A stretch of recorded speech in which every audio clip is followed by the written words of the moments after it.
aku ngerasanya kayak Allah tuh lagi sekolahin aku dulu nih kemarin gitu di dunia perartisan itu. Begitu sekarang dicemplungkan di dunia perpolitikan, udah ada basicnya sedikit. Kalau hijrah, mungkin hijrah yang kelihatan banget nih dari yang sebelumnya berhijab, dari sebelum berhijab sampai sekarang yang berhijab gitu. Itu aku di tahun 2012 gitu. Jadi lagi duduk depan Ka'bah, terus aku ya berdoa di situ, abis selesai sholat doa, ngeliatin jemaah-jemaah yang lagi tawaf semua gitu. Terus aku ngeliat ada satu jemaah yang mohon maaf berkekurangan secara fisik gitu. Dia harus pakai kreh gitu kan, tapi tetap masih semangat untuk tawaf, masih semangat untuk ibadah, masih bisa untuk sholat dan lain-lain. Aku langsung ya Allah, kok aku yang istilahnya Allah kasih sempurna 2 tangan 2 kaki itu kok masih ada rasa males ya gitu. Kemarin itu baru kehilangan ayah yang mana tuh aku nggak bisa nemenin beliau pada saat beliau pergi. Aku malah sibuk kerja di lokasi syuting. Aku ngerasa aku kecil banget ya gitu. Aku pengen jadi perempuan muslimah yang lebih baik. Nah dari situ memutuskan untuk bismillah gitu. Pengen pakai hijab. Yang pertama itu dulu deh hijrahnya aku gitu. Begitu sampai di Indonesia aku nggak lepas lagi, izin sama mama, dan alhamdulillah Allah kasih jalannya sampai saat ini masih bisa pakai.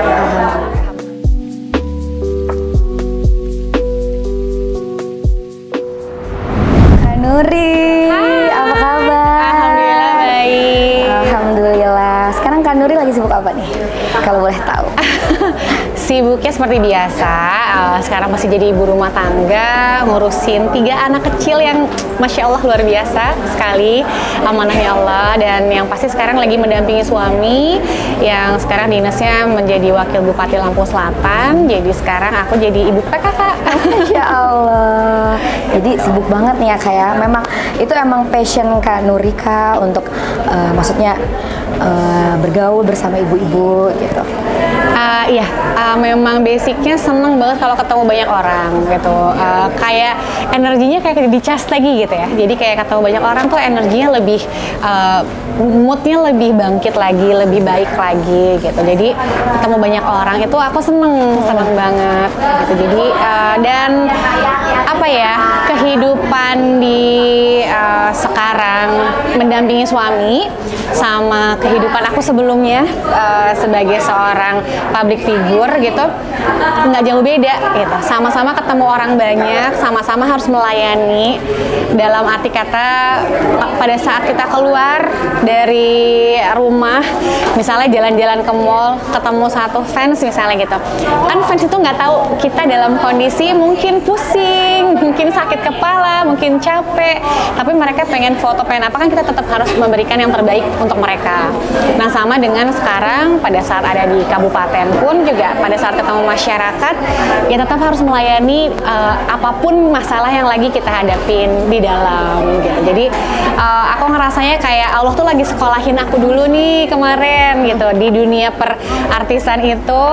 Begitu sekarang dicemplungkan di dunia perpolitikan, udah ada basicnya sedikit gitu.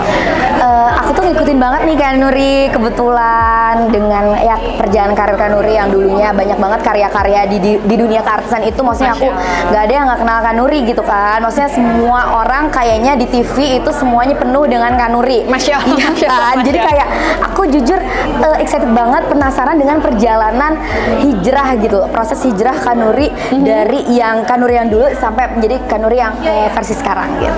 Masya Allah. Cerita dikit kali. Boleh. Kalau hijrah, mungkin hijrah yang kelihatan banget nih dari yang sebelumnya berhijab, dari sebelum berhijab sampai sekarang yang berhijab gitu. Itu aku di tahun 2012 gitu. Jadi awalnya itu pada saat lagi menjalankan ibadah umroh. Di situ aku titik di mana aku ya Allah kasih hidayah di situ, tertamparnya di situ juga gitu.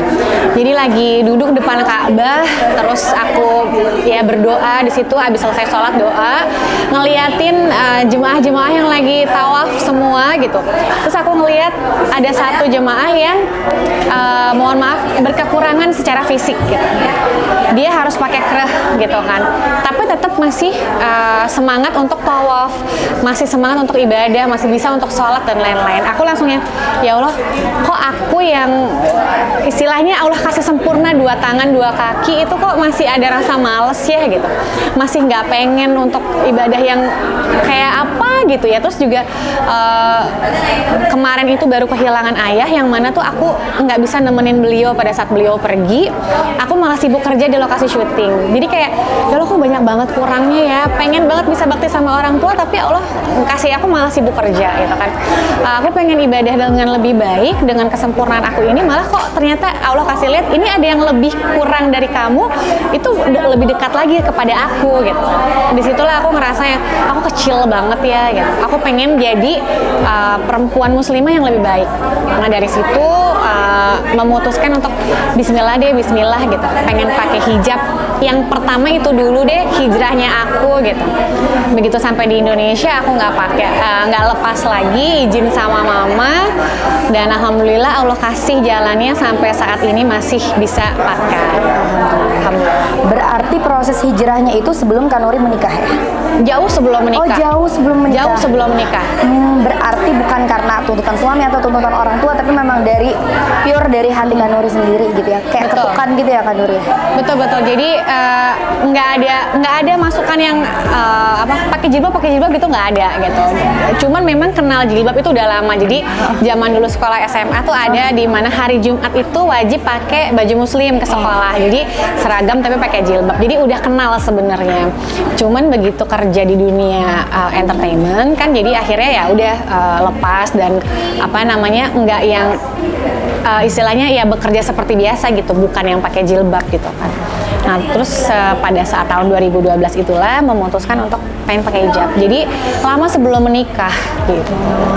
Jadi dalam perjalanan Kanuri ingin berhijab nih, tantangannya tuh apa? Dalam arti apakah banyak pertimbangan, kayak bingung nggak sih awal-awal menentukan fashion berhijab Kanuri di awal proses hijrah itu sendiri gitu? Iya itu jelas banget karena juga awal ya, aku berhijab itu sama sekali belum booming tuh yang hijabers itu kan belum booming. Benar-benar 2012 ya, benar-benar. 2012 Iya, nggak ada ibarat kata role model influencer hijab ya waktu itu ya. Benar gitu. Waktu itu tuh begitu saya berhijab nggak lama booming tuh hijabers community gitu. Jadi iya 2013-an itu kan. Ya, akhirnya dari situlah mulai ngelihat desainer-desainer yang ngeluarin brand hijab itu kan gitu. Jadi awal-awal sih aku pakai jilbab ya udah, yang penting ketutup gitu kan, bajunya panjang-panjang pakai jilbab gitu. Dan itu masih sembrono banget deh pakai jilbabnya gitu. Belum ada fashion jilbab yang bagus tuh, nggak ada. Yang penting ketutup aja. Kayak gitu. Jadi benar-benar sendiri tantangannya kalau dari segi fashion ya itu belum, bingung gimana ya, sementara kan aku harus tampil di TV kan gitu. Dan itu pun juga tantangan pekerjaan juga gitu. Karena di TV saat itu belum bisa terima artis yang pakai jilbab gitu. Akhirnya banyak pekerjaan-pekerjaan yang memang harus hilang gitu. Berarti banyak pengorbanan Kanuri dalam proses berhijrah itu sendiri ya. Pengorbanan dalam arti mungkin di masa itu belum banyak artis yang berhijab kayak sekarang. Kalau sekarang kan mungkin artis berhijab udah banyak ya Kanuri ya. Saat itu memutuskan berhijab itu mungkin pilihan yang sangat berat gitu ya Kanuri. Salah satu pilihan yang ibaratnya jadi batu loncatan dalam hidup Kanuri yang besar gitu ya. Betul. Jadi dalam proses itu Kanuri merasa saat itu belum menemukan fashion yang cocok, tapi Kanuri tetap berusaha semaksimal mungkin untuk menutup gitu Kanuri ya. Betul. Okay. Nah paling sekarang nih Kanuri, apa sih harapan Kanuri tuh buat fashion muslim atau fashion modest di Indonesia pada pada umumnya gitu? Apa sih harapan Kanuri itu gitu? Apa lebih memperhatikan apa gitu? Iya, seneng banget ya sekarang sudah banyak banget brand-brand hijab yang bermunculan sekarang, dan itu keren-keren banget gitu kan. Desainer-desainernya juga luar biasa, inovasinya keren, kreativitasnya juga keren gitu kan ya. Dari segi pemilihan bahan juga bagus-bagus banget gitu. Jadi harapan aku sih bisa terus berkembang, fashion hijab di Indonesia bisa terus berkembang. Mudah-mudahan bisa yang go internasional makin banyak lagi, karena kan sekarang sudah banyak banget yang go internasional. Lasabel juga kan, sudah juga kan. Masya Allah. Jadi mudah-mudahan sih bisa lebih terus berkembang, bisa terus melengkapi wanita-wanita muslimah yang ingin berpakaian muslimah dengan lebih baik lagi. Dan sekarang itu wanita muslimah juga laki-lakinya pun juga sudah cukup kritis ya gitu. Jadi aku ngelihat ada yang misalnya kok nggak pakai kaos kaki, netizennya nih diprotes satu misalnya gitu kan. Kok jadi mungkin kayaknya nih fashion hijab sekarang brand-brandnya bisa lebih melengkapi kebutuhan wanita muslimah yang emang mereka tuh butuhkan gitu, dari segi perintilan-perintilan yang kecil-kecilnya deh gitu. Karena sekarang itu lebih yang lebih kritis yang aku lihat gitu. Ini jangan begini dong, ini mestinya begini segala macam gitu kan. Oh iya ya. Dan alhamdulillahnya banyak banget ditemukan brand-brand hijab yang memang sekarang itu sudah bisa memenuhi itu gitu. Berarti nih terakhir deh buat Kanuri gitu kan. Kanuri tuh ngeliat Lasabel atau pertama kali impression Kanuri tuh terhadap brand Lasabel gitu kayak gimana gitu, dari ngeliat produknya, terus dari tampilan Instagramnya kan tadi Kanuri udah pernah spill tuh tadi kan pas event. Kanuri ternyata udah pernah nih lihat-lihat Instagramnya Lasabel gitu. Apa sih menurut Kanuri yang kuat atau yang kayaknya harus dipertahankan dari Lasabel, dan apa first impression Kanuri saat melihat langsung produk Lasabel? Iya.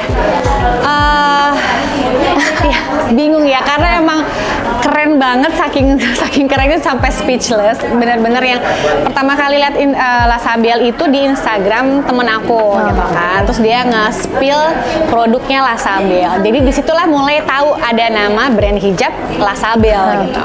Nggak lama ternyata dapat di invite gitu kan untuk bisa hadir di grand openingnya Lasabel. Tuh seneng banget, sampai bener-bener begitu terima produknya itu amazing aku gitu. Pas begitu buka scarfnya, wah bahannya enak banget nih gitu kan, lembut banget. Apalagi pas dipakai itu langsung on point gitu kan, nggak perlu ribet yang aduh kayak ini benerin lagi, kok mencong kok apa gitu. Kayaknya itu nggak perlu repot-repot gitu kan. Jadi bener-bener yang sekali pakai itu udah langsung wah ngebentuk gitu, enak banget.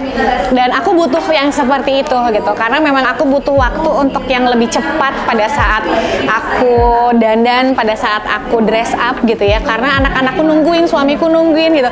Nggak mungkin mereka nungguin sementara akunya masih yang ngurusin scarf mencong-mencong gitu kan, kayaknya nggak efisien gitu kan. Sementara scarf yang aku pakai dari Lasabel ini bener-bener enak banget, jatuhnya pas gitu, dibentuknya juga gampang banget, dan bahannya tuh nyaman, dia tipis tapi nggak menerawang, terus juga bisa menutup aurat dengan sempurna. Itu yang pertama. Terus dari bajunya nih yang aku pakai sekarang, ini ceritanya kan kaftan gitu. Begitu aku buka, gede banget. Kayak badan aku nggak segede ini deh gitu. Kan aku udah yang mikir, ya Allah emang aku gede banget sampai dikasih baju sebesar ini gitu. Begitu aku pakai, aku ngaca kok enggak ya kak, tetap karena jatuh gitu kan. Karena jatuh ya, lurus banget gitu. Terus juga jahitannya juga emang bikin badan kita tuh kelihatan lebih ramping, lebih slim gitu kan. Jadi wah enak banget nih gitu. Terus udah gitu juga enak bergerak. Benar. Gitu. Aku paling enak gitu karena aku punya anak-anak. Benar. Aku harus melayani anak-anak, aku harus segala macam. Even pergi pun kalau bawa anak-anak kan harus aktivitas. Benar. Ketemu teman-teman juga apa kabar gitu kan. Gitu-gitu kan enak. Tapi kalau yang misalnya gini sakit gitu susah kan nggak enak ya, nggak nyaman. Nah, sementara ini tuh enak banget untuk bergerak, bahannya juga enak, terus yang pasti nggak gampang kusut. Jadi kayaknya kalau aku gendong anak-anak begitu lepas tetap aman. Jadi bisa langsung kemanapun. Bener, gitu ya. Ini oke banget sih. Jadi bahannya premium udah pasti. Luxury, elegan gitu ya, luar biasa banget. Terus juga dari brosnya juga gitu. Ini bukan yang bukan yang istilahnya gampang rusak, bukan yang, terus juga jarumnya juga tajamnya mantap banget ya. Begitu masuk ke ke bahan, ke scarf itu langsung cep gitu masuk. Langsung nancep juga, gitu ya. Langsung nancep gitu ya. Terus juga kunciannya juga oke. Gitu. Jadi bener-bener yang pokoknya melengkapi rapi semua lah itu ya gitu, dari scarfnya, beltnya juga oke gitu kan, dan ada ukuran juga, jadi dari yang badannya kurus sampai yang gede Ada bisa gitu. pakai tuh ya. Benar.